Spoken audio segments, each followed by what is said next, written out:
찾으셨으면 우리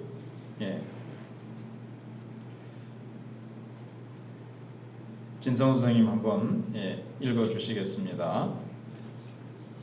형제들아, 내가 너희에게 전한 복음을 너희에게 알게 하노니 이는 너희가 받은 것이요 또 그 가운데 선 것이라. 너희가 만일 내가 전한 그 말을 굳게 지키고 헛되이 믿지 아니하였으면 그로 말미암아 구원을 받으리라.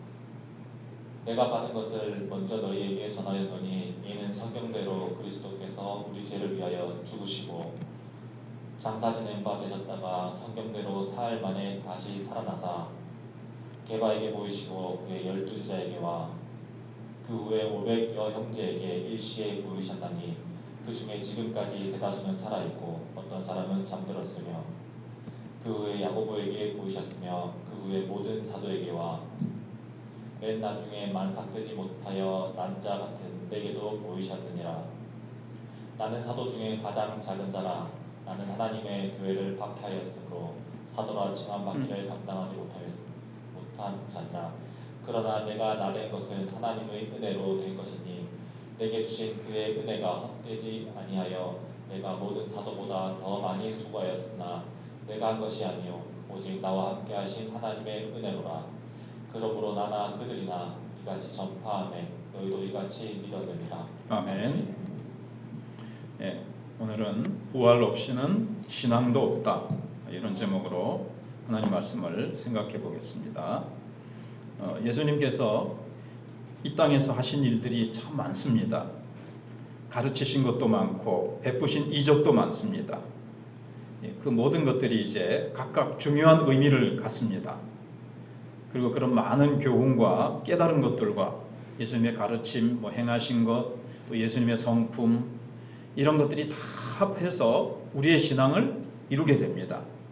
그래서 어떤 사람들은 예수님의 성품, 그걸 강조한 사람이 있고, 어떤 사람은 예수님께서 병을 고치시고 기적을 행하시는 그 능력, 자연을 다스리시는 능력, 이걸 강조하기도 합니다. 이런 다양한 모습을 예수님에 대한 신앙이 아니다, 그렇게 말할 수는 없지요. 그러나 이 모든 것들, 예수님의 가르치신 교훈, 예수님의 성품, 예수님의 행하시는 그 능력, 이 모든 것들의 기초에 부활이 없다면 어떻게 될까요? 예수님이 부활하셨고, 따라서 나도 부활한다는 이 부활 신앙이 없다면 우리를 향하신 하나님의 사랑도, 우리를 구원하시려고 하시는 하나님의 이 구원의 계획도 온전히 이루어질 수 없기 때문에 그 모든 것은 다 헛되게 됩니다. 사상 누각이라는 말이 있죠. 모래 위에 세운 집과 같이 다 허물어지고 마는 거예요. 부활이라는 이 기초 위에 예수님의 가르침, 예수님의 성품, 하나님이 예수 그리스도를 통해서 우리를 사랑하시는 모든 것들, 그리고 궁극적으로 우리의 구원도 가능하게 되는 겁니다. 그런데 안타깝게도 고린도 교회 성도들 중에서는 다 그런 건 아니고 일부가 그 부활의 사실을 부정하는 거예요. 부인하고 불신앙하는 겁니다. 그리스도의 부활과 또 죽은 자가 살아난다는 것에 대해서 부정하는 자들이 있었습니다. 이제 이것이 12절에 나타나 있는데, 그리스도께서 죽은 자 가운데서 다시 살아나셨다 전파되었거늘 너희 중에서 어떤 사람들은 어찌하여 죽은 자 가운데서 부활이 없다 하느냐. 그래서 바울은 이제 고린도 교회를 향해서 여러 가지 문제 때문에 고린도 전서라는 편지를 썼지만, 특별히 이 부활 문제 때문에 바울은 펜을 들게 되었고 이 편지를 이제 쓰게 된 겁니다.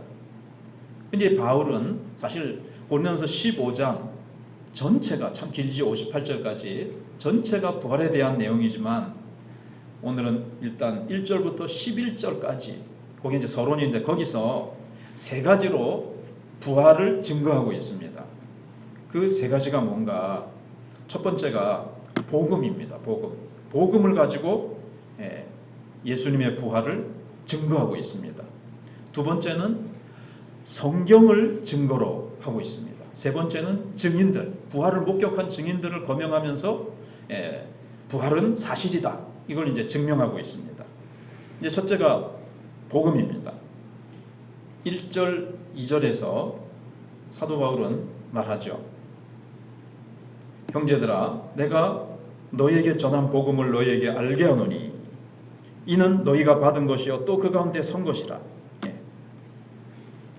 바울은 고린도 지역을 향해서 전도하러 갔죠. 그래서 그 고린도 도시에 머물면서 뭘 전했다고 얘기합니까?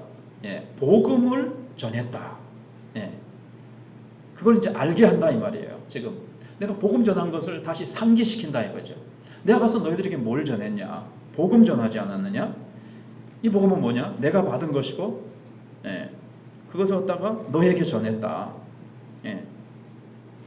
그리고 너희가 그것을 받아서 그 가운데 너희가 탁, 예, 너희 가운데 이제 선 것이다. 그렇게 얘기를 합니다.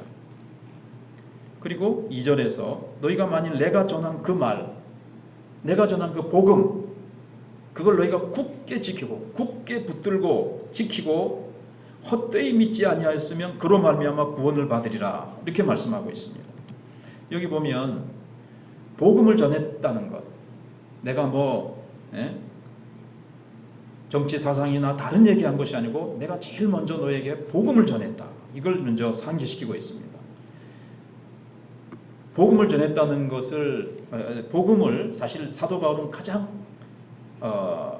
단순한 말로 줄였어요. 참 놀랍죠.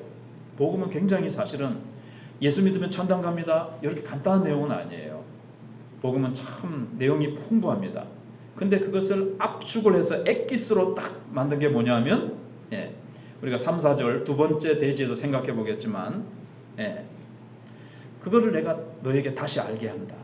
복음이 중요하니까 그렇죠. 이거 뭐 별로 중요하지 않으면 뭐 또 다시 알게 할 필요가 있겠어요? 다시 한번 부활을 믿지 않는 자들에게 복음이 뭐냐? 복음. 너희가 받은 게 복음인데, 이제 좀 이따 나오시면 복음 안에 부활이 들어있잖아요. 너희들이 부활을 받았기 때문에 너희들이 구원받게 된 것이다. 너희들이 부활을 받았는데, 부활이라는 복음을 받았는데 부활을 부인해? 그러면 너희들은 사실 아무것도 안 받은 거다. 너희들 받은 거 헛된 거다. 이렇게 얘기를 하는 거죠. 여기 헛되이 믿지 아니하였다는 이 말 속에는 무슨 의미가 들어있을까요? 복음을 처음 받고 이걸 붙들었는데 이게 나중에 이제 신앙이 변질되고 내가 붙들었던 복음의 한 부분을 떼내가지고 이거는 아닌 것 같아. 그러면서 내 마음대로 복음의 한 부분을 떼내버리면은 이건 헛되이 믿는다는 거예요. 구원받지 못한다는 거죠. 네. 그래서 다시 복음, 너무나도 중요한 이 복음 때문에 너희가 변화되고 복음 때문에 너희들이 구원받았는데 그걸 내가 다시 상기시킨다는 거예요. 그래서 3절에 내가 받은 이 죽은 자 살리는 이 귀중한 생명의 복음을 너에게 전했다. 그리고 너희들은 받았다. 예, 이것을 이제 강조를 하고 있습니다. 예, 거기 여기에는 그럼 이제 먼저 미리 좀 이 두 번째 되어지는 것을 내가 받은 것을 중간에 생략하고 너에게 전했다. 받은 것을 전했다. 예, 그렇게 되어 있죠. 예. 그러면은 예, 복음이 도대체 뭡니까?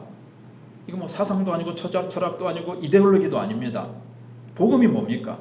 예, 3절에 있는 대로 성경대로 그리스도께서 우리 죄를 죽으시고 장사 지낸 바 되셨다가 성경대로 사흘 만에 다시 살아나사, 이거예요.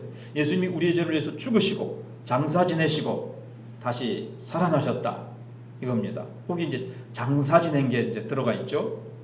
예, 거기 왜 들어갔을까요? 예, 예수님이 십자가의 죽으심으로 죽어서 사라지고 없어지셨다는 게 아니에요. 사람들이 그리스도를 무덤에다가 예수님의 시신을 장례 지냈다. 이게 왜 중요할까요? 예수님의 죽음은 확실한 거라는 거예요. 예수님은 분명히 죽으셨다는 거예요. 많은 사람들이 사람이 죽었다고 어떻게 다시 살아나? 이래가지고 이거는 상상이야, 제자들이 꾸며낸 얘기야, 전설이야, 막 이렇게 후대 제자들이 만들어낸 얘기예요. 혹은 이 부활이라는 것은 하나의 은유야, 하나의 상징이야, 비유야, 이렇게 얘기하는 사람들이 있어요. 역사적으로 실제로 일어난 사건은 아니고 지어낸 얘기 또는 은유다. 우리에게 뭔가 가르침을 주기 위해서 그렇게 한 것이다. 뭐 이렇게 이제 얘기를 하거든요. 그런데 바울은 그래서 장래 지냈다.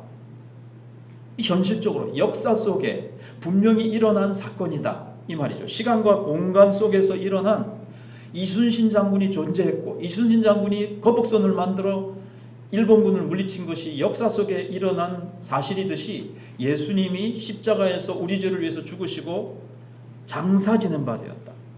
분명히 예수님은 죽으셨다. 죽으셨다가 부활하셨다. 부활이라는 것이 죽음을 전제로 하는 것 아닙니까? 다시 살아나셨다. 이렇게 이제 얘기를 하는 겁니다. 그래서 복음은 정말 복음의 핵심이 뭡니까? 그리스도께서 우리 죄를 위하여 죽으셨다는 겁니다. 여러분, 복음을 더 줄이면요. 더 줄이면 한마디로 말하면 예수님이 우리를 위해서 죽으셨다예요. 네. 부활은 그것을 해석하고 확인해 주는 거고요.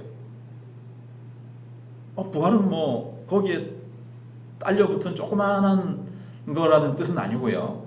그거는 같이 가게 돼 있는데 더 중요한 건 우리 죄를 위하여 죽으셨다는 게 더 핵심 내용이에요. 그래서 사도 바울은요.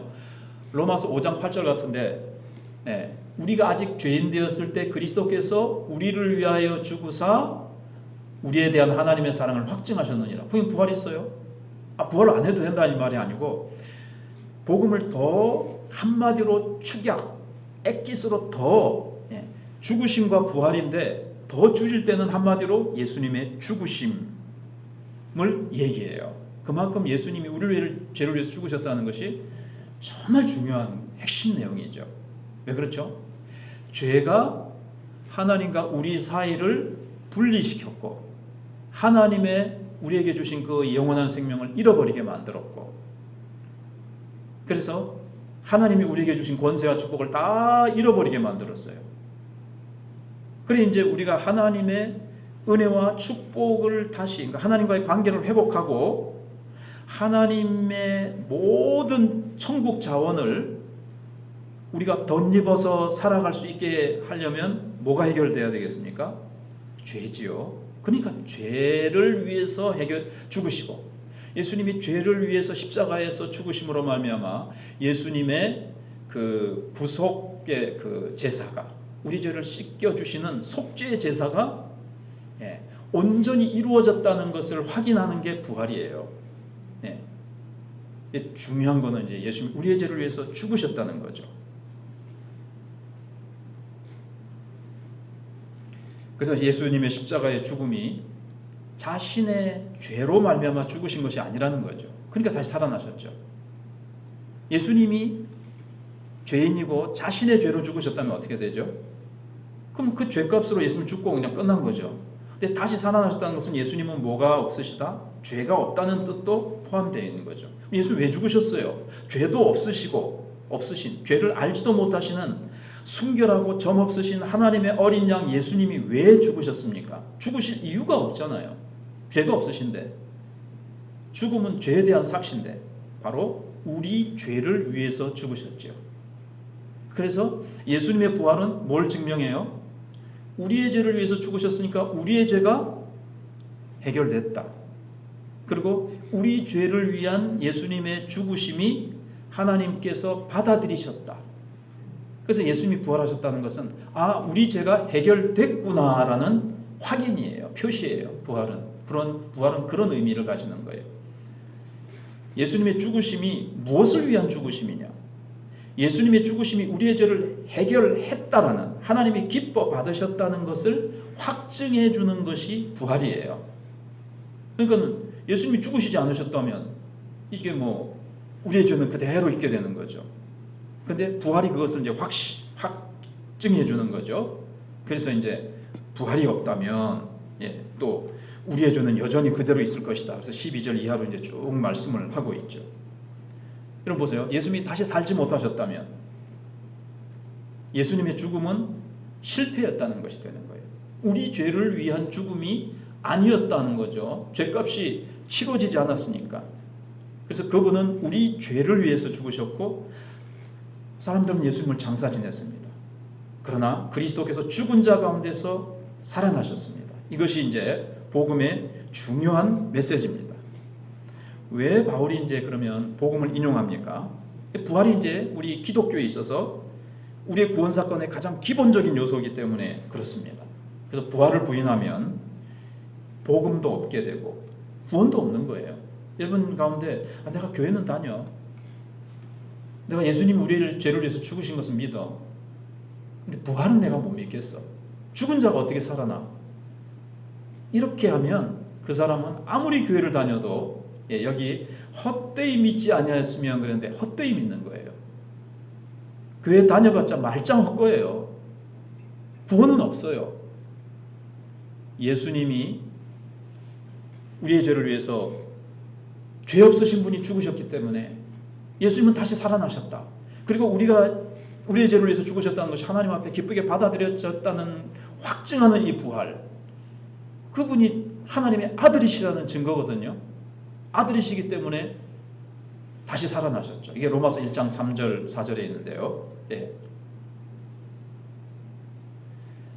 그것을 이제 사도 바울이 얘기를 하는 거예요. 근데 이제 복음이 뭔가를 이제 쭉 얘기를 한 이유를 그 다음 단계에서 제가 말씀을 드리면, 내가 전한 이 복음을 너희가 받고, 사실은 이 속에 뭐가 포함되어 있냐면 너희가 변화됐다는 겁니다. 변화됐다는 거예요. 그리고 이 복음을 굳게 계속 붙잡고 지켜라. 그러면 구원을 얻으리라. 조금 전에 말씀드린 대로 굳게 붙들지 않으면 헛되이 믿을 수 있다는 것을 이제 경고를 했습니다. 한국교회 성도들 가운데 전에 한번 이렇게 조사를 했는데 한 30%가 부활을 안 믿는다고 이렇게 나왔어요. 이제 쫙 뭔가를 이제 나눠주고, 당신은 부활을 믿습니까? 예, 아니요, 이렇게 해가지고 쭉 했는데 그런 거예요. 여러분, 교회 다닌다고 다 믿는 거 아닙니다. 다 구원받는 게 아닙니다. 부활을 안 믿으면 헛되이 믿는 거예요. 예수님이 우리를 위해서 죽으시고 사흘 만에 하나님이 다시 그분을 일으키셨다는 것, 이것을 이제 믿어야 우리가 구원을 받는 거예요. 그리고 우리도 부활하게 되어져요. 예수 부활 내 부활이에요. 왜? 예수님께 붙어있기 때문에. 우리가 지지난주에 한번 우리가 예수님의 몸이 되었다는 거잖아요. 우리가 예수님께 붙어있는 가지이기 때문에, 붙어있기 때문에 우리도 부활한다. 여기 이제 15장 뒤에 부분에 나오거든요. 근데 이제 복음에 이제 전했는데, 복음은 믿는 자에게 효력을 가져다 줘요. 효력을. 아멘이십니까? 복음을 믿으면 그 복음의 능력, 복음 안에 들어있는 그 능력과 가치가 효력을 발생한다는 거예요. 믿는 자에게. 안 믿으면요, 복음 안 믿고 거절해버리면 복음의 능력과 그 효력은, 그 가치는 내 속에서 발동을 하지 않습니다. 근데 가장 큰 증거가 뭐냐? 예수님이 부활하셨다는 증거가 뭐냐? 너희들이 복음을 받아들였지? 그런데 그 복음 안에 들어있는 이 부활의 능력, 그 복음의 능력이 어떻다는 거예요? 너희들을 변화시켰지 않느냐? 그들은, 고린도 도시라는 것은요, 항구거든요. 그래서 굉장히 그 음란하고 죄악이 가득한 도시였어요. 그래서 그들은 돈도 많고, 항구 도시가 좀 그런 면이 있잖아요. 그래서 그들이 복음을 받고 변화됐다는 겁니다. 허물과 죄로 죽었던 영혼이 살아나고 하나님을 알게 되고 예수님의 사랑을 알게 되고 그들의 삶을 바꾸어 놨어요. 완전히 고린도 그 죄악으로 가득 차고 음란하고 방탕한 그들이, 너희들이 복음 받고 하나님 사랑 체험하고 성령의 은사를 체험하고 너희들이 구원의 놀라운 은혜를 체험하고 너희들이 변화됐지 않느냐? 이게 참 중요하다는 거죠. 그러니까 복음이 아무런 효력이 없는 아무것도 아닌 게 아니고, 복음이 실제로 사실이고 진실이기 때문에 너희들이 변화된 거 아니냐 이 말이에요. 근데 그 복음의 내용이 뭐예요? 부활이 있잖아요. 부활이 거짓이면 너희들이 어떻게 변화될 수 있느냐, 이제 이런 말이죠. 복음을 받고 너희들이 복음의 능력으로 변화됐다는 자체가 복음이 진실이라는 것, 진리라는 것을 입증해 주는 거죠. 이 논리가 조금 막 제가 좀 꼬는 건 아닌데 잠깐 조금 어려울지 모르지만 이해되시죠? 내가 어떤 약을 받았어요. 약을 받았든지 뭔가를 이렇게 받았는데 그걸 딱 내가 복용을 하니까 병이 확 나섰어. 그럼 이 약은 진짜 약이잖아요. 그런 것처럼 바울이 복음을 전해주는데 복음을 받았어. 그래가지고 그들이 확 변화됐어요. 그들이 변화된 삶, 이게 부활의 증거라는 거예요. 그들이 받은 복음이 뭡니까? 예수의 죽으심과 부활이잖아요. 부활이 거짓이라면 너희들이 어떻게 구원받고 너희들이 변화될 수 있느냐? 그러니까 사도 바울의 복음을 받고 그들이 획가닥 변화된 것. 획가닥은 좀 안 좋을 때 쓰는 표현인데, 그들이 정말 변화된 것. 아름다운 하나님의 사람으로. 완벽하지는 않지만 그렇기 때문에 사도 바울은 복음이 부활의 증거라는 겁니다. 예수님이 부활하셨다는. 여러분, 교회 부활의 증거를 이렇게 불신 세상을 향해서 변증하는 변증가들이 있어요. 이렇게 논리적으로 증거하는 그 변증학이라 그러거든요. 그거를 거기에 보면 부활의 증거가 뭐냐, 여러 가지가 있지만 그 중에 하나가 교회입니다. 여러분, 부활이 없으면 교회가 생겨날 수 있었겠어요? 예수님 죽으셨을 때 제자들이 다 어떻게 됐습니까? 개와 같이 다 흩어져 버렸어요. 다시 살아나지 않았더라면 그냥 그거 끝이에요. 다 흩어지고 끝이에요. 다 엠마오로 가는 제자 둘 딱 고향으로 내려갔잖아요. 이제 다 끝났다 하고, 다 십자가가 무섭고 로마 군병이 무서워서 다 흩어졌던 자들이 어떻게 다시 모이게 됐습니까? 예수님이 부활하셨기 때문에 다시 모이게 됐잖아요. 그래서 교회가 형성이 되고 그것이 이제 쭉 흘러갔습니다. 그래서 교회가 예수님의 부활을 증거하는 겁니다. 안 그러면 이 교회를 설명할 수가 없어요. 그래서 부활에 대해서 의심했던 사람들이 막 자료를 가지고 역사적인 증거를 가지고 막 연구하다가 한 가지 중에 하나가 누가 예수님의 무덤의 돌을 옮겨 놓았는가. 작년 부활절 때 제가 설교한 내용인 것 같은데요. 어떤 영국의 미국인가? 영국의 저널리스트로 생각되는데, 이렇게 잡지에다가 글을 기고하는 사람을 저널리스트라고 하는데, 저널리스트가 기독교의 부활은 거짓된 것이다. 부활만 무너뜨리면 기독교는 무너뜨리지니까 이게 사람이 어떻게 다시 살아나. 이 거짓말 위에 세워진 이 기독교는 없어져야 된다라고 생각하고, 이제 자기가 이제 글을 쓰려고 자료를 모으다가 보니까 자료에 연구하면 연구할수록 부활은 사실인 게 오히려 더 증명이 되는 거예요. 예수님의 무덤을 막아놨던 돌을 누가 옮겼겠습니까? 제자들이 옮겼어요? 시간이 없어서 말씀드리지만 제자들이 옮길 수 없어요. 로마 군인들이 지키고 있기 때문에. 그럼 로마 군인들이 옮겼어요? 죽으려고? 네, 빌라도가 인을 딱 찍어가지고 그걸 딱 아무도 못 열게 해놨는데, 군인들이 자기 죽으려고 해요? 여인들이요? 누가 아무리 해봐도 이거는 하나님이 천사들 통해서 여신 것 외에 답이 없어요. 그래서 예수님은 부활하셨다는 것.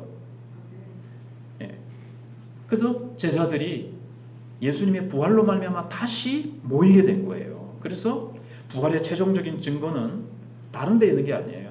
물론 자료들도 이렇게 그 사람은 자료를 가지고 증거가 했지만 가장 큰 증거는 교회. 교회라는 건 뭡니까? 부활을 경험한 성도들. 교회가 예수를 믿는 무리들이잖아요. 그러니까 부활을 경험한 사람들이 모인 것이 교회잖아요. 그러니까 너희가 증거다 이 말이에요. 너희가 이 복음 듣고 변화되지 않았느냐. 그러니까 이 복음이 진짜 백이지. 근데 복음의 내용이 뭐야? 부활이잖아. 예수님이 죽으셨다가 부활하신 거. 그러니까 너희들이 부활이 산 증인이다. 증거다. 이렇게 얘기를 하고 있는 거예요. 그 다음에 두 번째 증거는 성경입니다. 그래서 3절 4절에 바울은 성경대로라는 말을 두 번이나 쓰고 있어요. 내가 받은 것을 먼저 너희에게 전하였노니 이는 성경대로 그리스도께서 우리 죄를 위하여 죽으시고 장사 지낸 바 되셨다가 성경대로 사흘 만에 다시 살아나사. 성경대로라는 말을 두 번 쓰고 있죠. 성경대로 죽으시고 성경대로 살아나시고. 자, 그러면 이 성경은 어느 성경일까요? 그 당시엔 신약 성경이 아직 만들어지지 않았기 때문에 구약 성경입니다. 구약 성경 전체가요, 사실은 어느 한 몇몇 구절만이 아니라, 물론 모든 구절이 부활을 얘기하고 있는 건 아니지만 전체가 쭉 면면이 흐르고 있는 게 뭐냐면, 창세기부터 시작해서 시편과 선지서에서 예수님이 고난을 통과하신 후에 다시 부활하실 것에 대해서, 그 기대에 대해서 계속 예언의 말씀이 미리 말씀하고 있어요.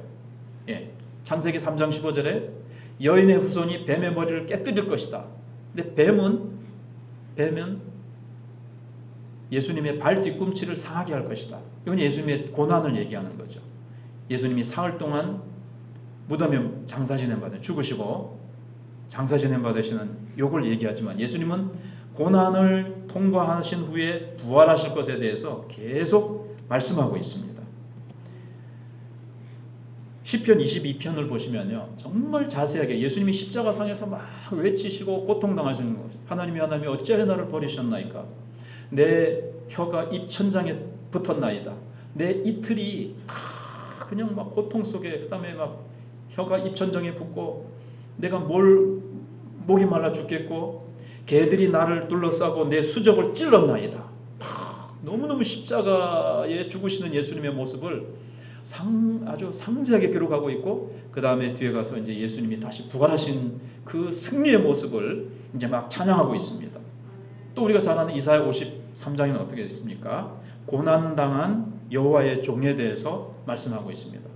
여호와의 종이 고난당하고 죽지만, 그래서 이사야 53장에 그가 찔림은 우리의 허물을 인하며 그가 죽으심은 우리의 죄악 때문이라, 그가 채찍에 맞음으로, 그가 징계를 당함으로 우리가 화평을 누리고 그가 채찍에 맞음으로 우리가 나음을 얻었도다. 그렇게 나오고 있습니다. 부활을 통해서 이제 이루게 될 것이라는 거예요. 그래서 고난 후에 오는 승리를 말씀해 주고 있습니다. 바울은 이것이, 내가 전한 복음이 구약에 하나님이 계속 선지자들을 통해서 예언하신 내용이 이루어진 것이라는 거예요. 예수님이 죽으시고 부활하신 사건은 어떤 즉흥적으로 또는 우연히 발생한 사건이 아니고 하나님께서 우리 죄악으로 멸망당할 인간들을 구원하시기 위한 하나님의 계획이라는 거예요. 오래전부터의 계획. 궁극적으로는 창세전부터, 영원전부터 하나님이 마음에 가지고 세우신 계획이라는 겁니다. 그것이 이루어졌다는 거예요. 바울은 이 성경의 권위를 절대적으로 신뢰했습니다. 성경은 하나님의 말씀이다. 성경은 1.1획도 오착, 거짓이라든가 잘못된 것이 없는, 성경은 완벽한 하나님의 말씀으로 이것은 절대적인 권위를 가진다. 그대로 믿었기 때문에 헬라 사람들한테 가가지고도 성경에 이렇게 되었다 하고 막 담대하게 성경을 근거로 증거했어요. 이 사람들이 성경 안 믿을 텐데, 그러면서 성경은 딱 얘기 안 하고 막 자기 철학 자랑하고 막 그런 게 아니고 성경을 따라서 다 증거를 했어요. 왜냐하면 그때 성령께서 성경 말씀을 통해서 하나님이 역사하시거든요. 성경 말씀은 살았고 운동력이 있어 자외 날선 어떤 것보다도 예리하여 영과 함과 골절과 골수를 찔러 쪼개기까지 하는 것이고요. 너희가 거듭난 것이 지난주에도 말씀드린 대로 썩어질 씨로 된 것이 아니라 하나님의 살아있고 항상 있는 말씀으로 되었느니라. 하나님의 말씀으로 인간이 죽음에서 살아나요. 그렇기 때문에 성경대로 예수님이 죽으신다고 했는데 죽으셨고 성경의 예언대로 다시 살아나셨다. 이것을 이제 사도 바울이 얘기를 하고 있습니다. 우리가 아까도 말씀드린 잘 아는 대로 예수님이 십자가에서 죽으시고 부활하셨다는 것을 아직 전해 듣지 못한 두 제자가 엠마오로 낙향을 하고 있습니다. 고향으로 돌아가고 있었어요. 우리는 예수님이 우리 이스라엘을 구원해 줄 큰 위대한 선지자로 믿었었는데 그냥 죽으셨단다. 끝났네. 그래서 내려가고 있는데 예수님이 그들 가까이 오셔가지고 같이 동행하시면서 너희가 왜 근심하느냐. 당신 요 사이에 예루살렘에서 일어난 사건을 모르느냐? 예수라는 위대한 선지자가 죽었지 않느냐? 그때 예수님께서 무엇을 가지고요? 시편과 선지자의 글을 들어서 말씀을 쫙 풀어서 설명해 주시죠. 나중에 두 제자가 나중에 이제 성찬식을 예수님께서 어느 집에 들어가자 그래가지고 이제 거기서 식사를 하는데 예수님 빵을 딱 떼어 주신 후에 딱 사라지셨어요. 그리고 나서 제자들이 아까 길을 오면서 예수님이 말씀을 풀어주실 때, 구약 성경을 풀어주실 때에 우리의 마음이 뜨겁지 아니하더냐 그랬어요. 예수님이 이렇게 하실 수 있죠. 자, 나 봐라. 나 예수지? 다 보여주시면서 내가 살아난 거 봐라. 예수님이 그렇게도 하셨지만 두 제자에게는 어떻게 하셨어요?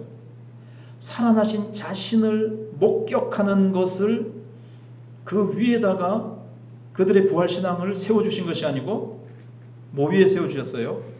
성경 말씀 위에 그들의 부활신앙을 세워주셨어요. 여러분과 저는 사실 예수님이 부활하신 걸 봤습니까? 못 봤습니까? 못 봤습니다. 그러나 우리는 무엇을 믿습니까? 성경에 바울이 그리고 전도자들이 전해준 이 복음, 예수님이 우리 죄를 위해서 죽으시고 다시 살아나셨다는 것을, 이 복음을 고린도 교회 성도들처럼 못 봤지만 목격자들이 진술한 말씀을 믿음으로, 구약에 있는 말씀, 이제는 신약이 다 완성됐으니까 우리는 신약에 있는 예수님이 우리를 위해서 죽으셨다가 살아났다는 뭘 믿어요? 말씀대로 믿고 우리는 구원받았잖아요. 왜냐하면 말씀은 하나님의 말씀이고 말씀은 진리다. 천지는 없어지겠으나 하나님의 말씀은 1.1핵도 땅에 떨어지지 아니한다는 이 말씀을 우리가 믿음으로, 너는 나를 본 거로 믿느냐? 보지 않고 믿는 자가 더 복되도다. 우리가 더 복된 거예요. 여기 증인들이 나오지만 증인들보다 우리가 더 복됩니다. 그래서 성경을 통해서 예수님이 말씀을, 바울은 성경대로 다시 살아나셨다. 그래서 부활은 진리다. 부활은 사실이다. 너희가 증인이고 증거고, 두 번째는 뭐가요? 성경이 증거다. 마지막 세 번째는 증인들입니다. 증인들. 그래서 5절부터 9절까지 이제 바울은 증인들, 예수님의 부활을 쭉 목격한 증인들의, 다는 아니고요, 대표적인 이름들을 쭉 이제 열거를 합니다. 그래서 맨 처음에 본 사람들은 사실 여인들이죠. 근데 여인들과 거의 동시에 같이 본 사람의 급으로 베드로죠. 그 다음에 12제자들에게 예수님이 이제 보이셨어요. 그리고 이제 500여 형제에게 일시에 보이셨다 그랬어요. 500여 형제들이 이렇게 모인 자리에서 그 중에 대다수는 살아있고, 지금까지 대다수는 살아있고, 이게 무슨 말입니까? 지금이라도 얼마든지 와서 예수님 부활하신 거 증거할 수 있다는 거예요. 내가 똑똑히 두 눈으로 봤다. 여러분, 두세 사람이 본 것은 입을 맞출 수도 있고 헛것을 볼 수도 있어요. 그러나 500명이 동시에 한꺼번에 집단적으로 본다는 건요, 이거는 환상도 아니고 헛것을 본 것도 아니고요, 입을 맞추려고 해도 이거는 아닌 거예요. 어떤 사람은 잠들었으면, 몇몇 사람은 이제 이미 주님 곁으로 갔지만 대다수가 살아있다 그랬어요. 증인이 지금 살아있다 이거예요. 직접 목격한 사람, 지금은 이제 다 죽고 없죠. 2000년이 지났기 때문에. 그래서 예수님은 부활하신 후에 여러 제자들에게 실제로 나타나셨습니다. 죽으시고 장사 지낸 바 되시고 부활하신 예수님, 그분이 나타나신 거예요. 죽은 시신이 보여주신 것이 아니고 살아있는 모습, 살아나신 모습을 보여주신 거예요. 게바에게, 베드로에게 보여주신 겁니다. 그리고 나서 보세요. 여인들에게 예수님이 뭐라 그러셨죠? 가서 제자들에게와 다른 형제들에게 어디서 만나자고요? 내가 살아났으니 어디서 만나자? 갈릴리에서 만나자. 그렇게 했어요. 그래서 여인들이 가서 막 제자들과 또 이 많은 형제들에게 전한 거예요. 흩어졌던, 다 꽁꽁 숨어있던 제자들에게, 예수님의 12제자 말고 많은 제자가 있잖아요. 그 사람들이 이제 500여 형제가 된 거예요. 그들이 어디로 갔을까요? 이제 갈릴리로 쫙 간 거죠. 그래서 승천하시는 그 자리인지, 승천하실 때도 나 많이 이렇게 모였을 거라고 봐요. 그러나 그거는 우리가 모르겠고, 500여 형제가 일시에 본 것은 성경에서 기록은 없지만 추측은 얼마든지 해볼 수가 있는 거죠. 다른 여러 형제들에게 전하라 그랬으니까, 그들이 갈릴리에서 만나자 그랬으니까 갈릴리에서 예수님을 뵙기 위해서 수백 명의 형제들이 가서 이제 모임을 가진 거죠. 얼마나 그 모임이, 500명이 다 모여있고 예수님 가운데 다 서 계신 모습을 한번 상상해 보세요. 얼마나 놀라운 모임이었겠습니까? 예.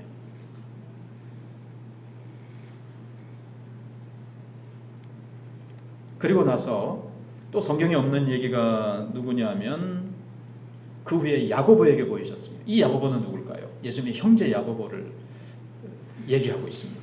그 외에 모든 사도에게요. 12제자라고 아까 했는데 사도는 또 한 번 언급을 하고 있죠. 그만큼 중요하다는 거죠. 그 다음에 이제 마지막입니다. 마지막 누구에게 나타나셨어요? 비정상적이죠. 다 예수님이 부활의 증인들을 다 조직을 해놓으시고 그 후에 시간이 좀 지나서 바울은 비정상적으로 뒤에 끼어든 사람이에요. 예. 사투리하면 낀가 넣으셨습니다. 낀가 넣으셨어요.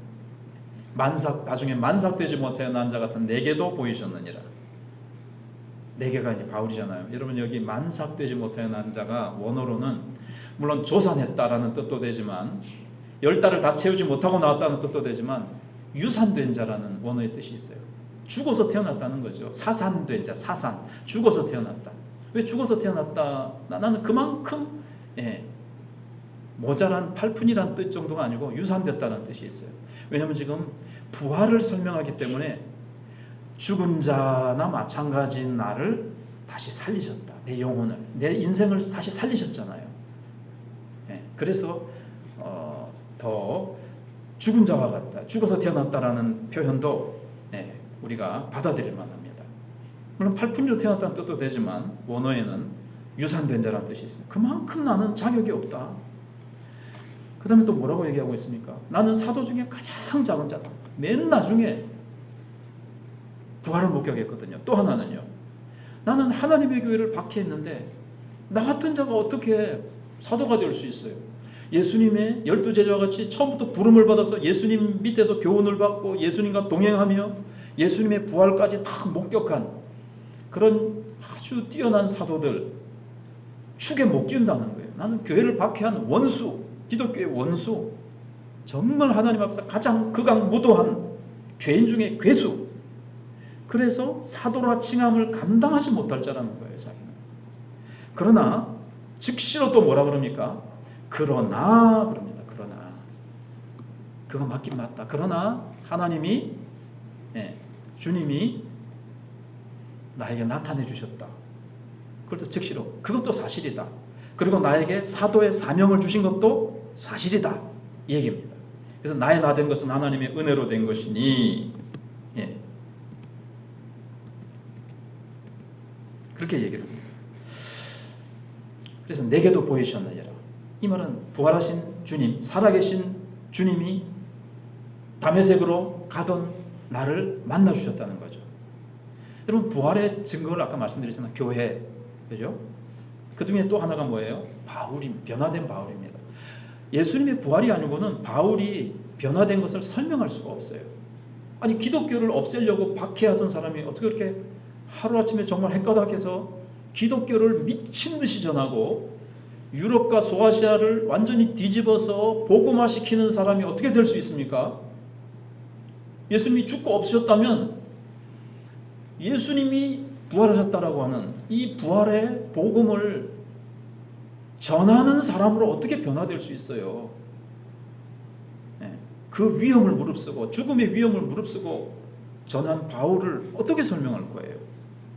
그래서 부활의 증거 가운데 어떤 증거보다도 가장 특별하고 위대하고 확실한 증거는 바울입니다. 변화된 바울. 예수 믿는 사람들을 잡으러 가다가 예수님을 만나려고 사도 바울이 꿈엔들 상상했겠습니까? 근데 주님이 탁 부활하신 모습으로 나타나실 때 얼마나 시겁했겠습니까? 그야말로. 그래서 바울의 인생의 혁명적인 사건이었던 거죠. 아까 말씀드린 고린도 교회도 마찬가지고 직접 못 봤어도 부활의 복음 받고 변화된 것, 우리도 복음 듣고 변화됐지 않습니까?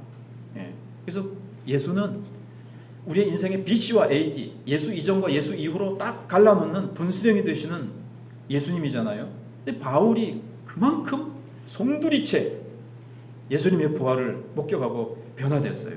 그리고 다메섹으로 가서 3년 동안 아라비아 사막에 있었는데 거기는 시내산이 있는 곳입니다. 시내산이 있는 곳에서 다시 한번 그는 묵상한 거예요. 구약 성경 말씀을. 다시 한번 묵상하고 예수님이 부활하셨다는 것으로 모든 구약 성경을 딱 조명해 보니까 다 맞아떨어져요. 아, 그 말씀이 그 말씀이었구나. 그 말씀이 그 말씀이었구나. 그러면서 부활에 대한 확신을 가지고 다시 뛰쳐나와 가지고 복음을 온 세상에 이제 전하는 사람이 된 겁니다. 그래서 다메섹 도상에서 나타내 보이시고 뭘 주셨죠? 네가 많은 사람과 임금들에게 복음을 전하는 자가 될 것이다. 이 사명을 주시죠. 나는 죽어서 태어난 유산된 자와 같고 사도 중에서 가장 작고 나는 교회를 핍박했기 때문에 사도라고 감당할 수 없는 자인데 그러나 하나님의 은혜로 나를 만나 주셨다. 그 다음에 사도라는 사명도 주셨다.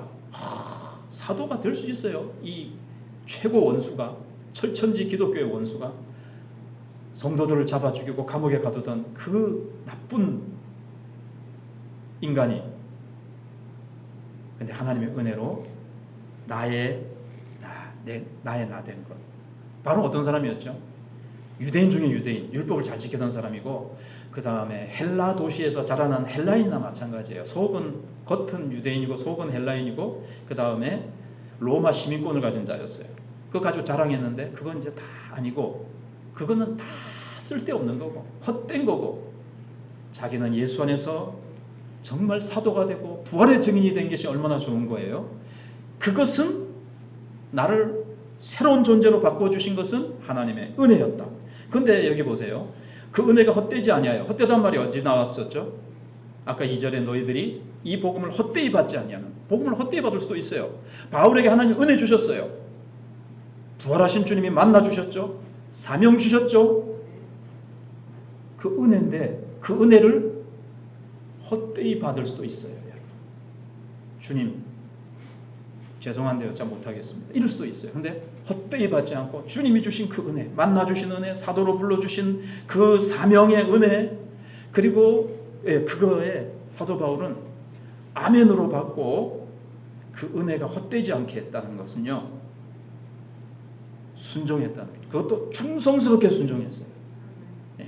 그래서 그의 은혜가 헛되지 않은 내가 모든 사도보다 더 많이 수고하였으나 물론 그 빛은 갚을 수 없는 빛이지만 빚진 자의 심령을 가지고 나 같은 죄인 지옥의 가장 밑바닥에 떨어질 나에게 주님이 만나주시고 나에게 사도의 사명 주셔서 복음 전하는 이 위대한 거룩한 사명 은혜 주셨는데 이 빛을 내가 어떻게 하리요 하면서 어느 사도보다도 더 많이 내가 수고했다는 거예요. 물론 자기 자랑은 아니고요. 주님의 은혜에 붙들려서 내가 게으르지 않았다는 거예요. 주님이 주신 은혜를 헛되이 흘려보내지 않았다는 거예요. 여러분, 주님이 내게 얼마나 많이 말씀하시면서 은혜를 주셨습니까? 얼마나 많이 기도에 응답하시고 하나님이 우리 각자에게 사명 주셨습니까? 불러주시고 구원해 주시고.